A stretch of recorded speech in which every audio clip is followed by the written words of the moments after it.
Hello ಕನ್ನಡಿಗರೇ, welcome to my channel the home made cook real food for real families. ಯಾವಾಗಲೂ ಒಂದೇ ಥರ chicken ಮಾಡಿ ಬೋರ್ ಆಗಿದೆನಾ? ಈ ಥರ ಡಿಫ್ರೆಂಟಾಗಿ ಟ್ರೈ ಮಾಡಿ, ಸೂಪರ್ ಇರುತ್ತೆ. ರಸಮ್ ಹಾಗೆ ನಿಮಗೆ ಬೇಳೆ ಸಾರಿಗೆ ಸೈಡ್ ಡಿಶ್ ಆಗಿ ಸೂಪರ್ ಇರುತ್ತೆ. ಸೊ ಮೊದಲದಾಗಿ ಒಲೆ ಹಚ್ಕೊಂಡು ಬಾಂಡಿ ಇಟ್ಕೊಂಡು ಇದಕ್ಕೆ ಆಯಿಲ್ ಹಾಕಿ ಆನಿಯನ್ಸ್ ಆ್ಯಂಡ್ ಚಿಲ್ಲೀಸನ್ನು ಹಾಕಿಬಿಡಿ. ನಾನು ಮುಂದೆಗೆ ಕಟ್ ಮಾಡ್ಕೊಂಡಿದ್ದೀನಿ. ವಿಡಿಯೋದಲ್ಲಿ ನಾನು ಪೂರ್ತಿ ತೋರಿಸ್ತಾ ಇಲ್ಲ, ಶಾರ್ಟಾಗಿ ತೋರಿಸ್ತಾ ಇದ್ದೀನಿ.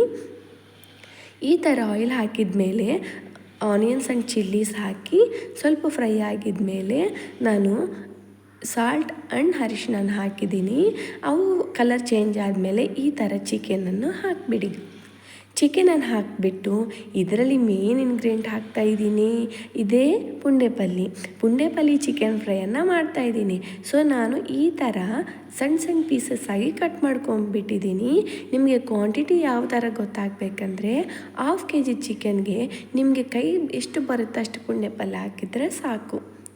ಸೊ ಈಗ ಮಸಾಲನ್ನೇ ಆ್ಯಡ್ ಮಾಡ್ತಾಯಿದ್ದೀನಿ.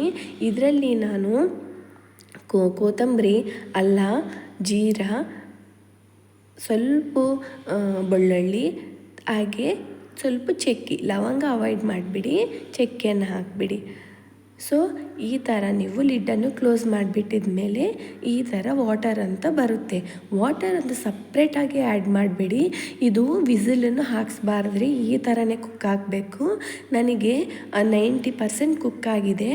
ಸೊ ಈಗ ಈ 90% ಕುಕ್ ಆಗಿದ್ದ ಟೈಮಲ್ಲಿ ನೀವು ಇದು ಚಿಲ್ಲಿ ಪೌಡರನ್ನು ಆ್ಯಡ್ ಮಾಡಬೇಕು. ಆ್ಯಡ್ ಮಾಡಿದ ಮೇಲೆ ನಿಮಗೆ ಅಷ್ಟು ಕುಕ್ಕಾಗಿದೆ, ವಾಟರೆಲ್ಲ ಡ್ರೈ ಆಗಿದೆ ಅಂತ ಗೊತ್ತಾಗುತ್ತಲ್ಲ, ಅವಾಗ ಮಾತ್ರ ಕರ್ಡನ್ನೇ ಆ್ಯಡ್ ಮಾಡಿಬಿಡಿ. ಕರ್ಡ್ ಆ್ಯಡ್ ಮಾಡೋದ್ರಿಂದ ನಿಮಗೆ ಪೀಸ್ ಅನ್ನೋದು ಜ್ಯೂಸಿಯಾಗಿರುತ್ತೆ. ಆಫ್ಟರ್ 5 ಮಿನಿಟ್ಸ್ ನೀವು ಪುಡಿ ಮಸಾಲೆ ಇರುತ್ತಲ್ಲ, ನಿಮಗೆ ಹೊರಗಡೆ ತೊಗೊಂಡಿದ್ರು ಆಗ್ಬೋದು, ನಾನು ಮಾತ್ರ ಮನೆಯಲ್ಲಿ ಮಾಡಿದ್ದೀನಿ. ನಿಮ್ಗೆ ಯಾವ ರೆಸಿಪಿ ಬೇಕಾದರೆ ಕಮೆಂಟ್ ಮಾಡಿ, ನಾನು ತೋರಿಸ್ಕೊಡ್ತೀನಿ. ಈಗ ಫೈನಲಿ ನಮ್ಮ ಡಿಶ್ ಅನ್ನೋದು ರೆಡಿಯಾಗಿದೆ. ಸರ್ವಿಂಗ್ ಬೌಲ್ಗೆ ಸರ್ವ್ ಮಾಡ್ಕೊಂಬಿಟ್ಟಿದ್ರೆ ನಾವು ಪುಂಡೆಪಲ್ಲಿ ಚಿಕನ್ ಫ್ರೈ ಅನ್ನೋದು ರೆಡಿ ಆಗುತ್ತೆ. ನಿಮ್ಮ ಮನೆಯಲ್ಲಿ ಖಂಡಿತ ಟ್ರೈ ಮಾಡಿ. ಯಾವಾಗ ಒಂದೇ ಥರ ಮಾಡಿ ಬೋರ್ ಆಗುತ್ತೆ ಅಲ್ವಾ? ಇದು ಪುಂಡೆಪಲ್ಲಿ ಸೀಸನ್ ಆಗೋದ್ರಿಂದ ಈ ರೆಸಿಪಿ ಖಂಡಿತ ಟ್ರೈ ಮಾಡಿ. ಹೇಗಿದೆ ಅಂತ ಕಮೆಂಟ್ ಸೆಕ್ಷನಲ್ಲಿ ಕಮೆಂಟ್ ಮಾಡಿ. ಮತ್ತೆ ಏನಾದರೂ ಹೊಸ ರೆಸಿಪಿ ಬೇಕಂದರೆ ನಿಮ್ಮ ಕಮೆಂಟ್ನಲ್ಲಿ ತಿಳಿಸಿದ್ರೆ ನಾನು ಹೇಳ್ಕೊಡ್ತೀನಿ.